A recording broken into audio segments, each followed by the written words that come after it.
কোটা সংস্কার আন্দোলনে ভর করে দেশ জুড়ে জ্বালাও পোড়াও সহিংসতা সংঘর্ষ এর মাঝে ছিল রাজনৈতিক দলগুলোর পাল্টাপাল্টি বক্তব্য। জনগণের নিরাপত্তা ও রাষ্ট্রীয় সম্পদ রক্ষায় জারি হয় কারফিউ। বেসামরিক প্রশাসনকে সহায়তায় মাঠে নেমেছে সেনাবাহিনী। সহিংসতা ও নাশকতাকারীদের গ্রেফতারে চলছে অভিযান। এমন পরিস্থিতিতে গত কয়েকদিন ধরেই বিএনপির পক্ষ থেকে দাবি করা হচ্ছে ছাত্রদের ন্যায্য দাবির আন্দোলনে ঘটে যাওয়া ঘটনার দায় চাপানো হচ্ছে তাদের ঘাড়ে। দলটির মহাসচিব কখনো বিবৃতি কখনো সংবাদ সম্মেলন করে অভিযোগ করেছেন সরকার নিজেদের ব্যর্থতা ঢাকতে বিএনপি নেতাকর্মীদের গণগ্রেফতার করে জনগণকে বিভ্রান্ত করছে। শুক্রবার বিকেলে সার্বিক পরিস্থিতি নিয়ে নতুন করে আবারও মির্জা ফখরুল ইসলাম আলমগীর গণমাধ্যমে বিবৃতি দেন, যেখানে তিনি দাবি করেন কোটা বিরোধী আন্দোলন ঘিরে দলীয় নেতাকর্মীদের গুম করে রেখে নির্যাতন চালিয়ে ৪-৫ দিন পর আদালতে হাজির করা হচ্ছে, যা আইন ও মানবাধিকারের চরম লঙ্ঘন। নগদের কাছে সব গ্রাহকই প্রিয়, তাই তো সারা দেশে ক্যাশ আউট চার্জ সবচেয়ে কম।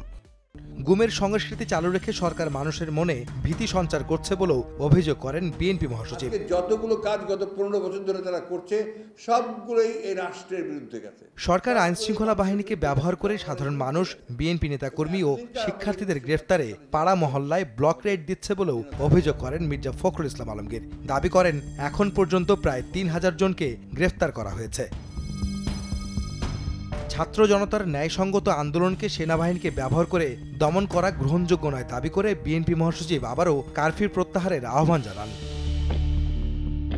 সংঘাতে কতজন নিহত ও আহত হয়েছে তার হিসাব চেয়ে মির্জা ফখরুল বলেন, জনগণের টাকায় কেনা গুলি, টিয়ারশেল, সাউন্ড গ্রেনেড গত কয়েকদিনে কি পরিমাণ ব্যবহার করা হয়েছে তারও হিসেব দিতে হবে সরকারকেই। আবারও হতাহতের দায় নিয়ে সরকারকে পদত্যাগের আহ্বান জানিয়ে সংকট সমাধানে নির্দলীয় নিরপেক্ষ সরকারের অধীনে নির্বাচনের দাবি জানান মির্জা ফখরুল ইসলাম আলমগীর। বিএনপির সহ দপ্তর সম্পাদক তাইফুল ইসলাম টিপু স্বাক্ষরিত এই বিবৃতিতে বিএনপি মহাসচিব দলীয় নেতাকর্মীদের বিরুদ্ধে দায়ের করা মামলা প্রত্যাহার করে নিঃশর্ত মুক্তির দাবিও জানান। আহমেদ সালেহীন, সময় সংবাদ, ঢাকা।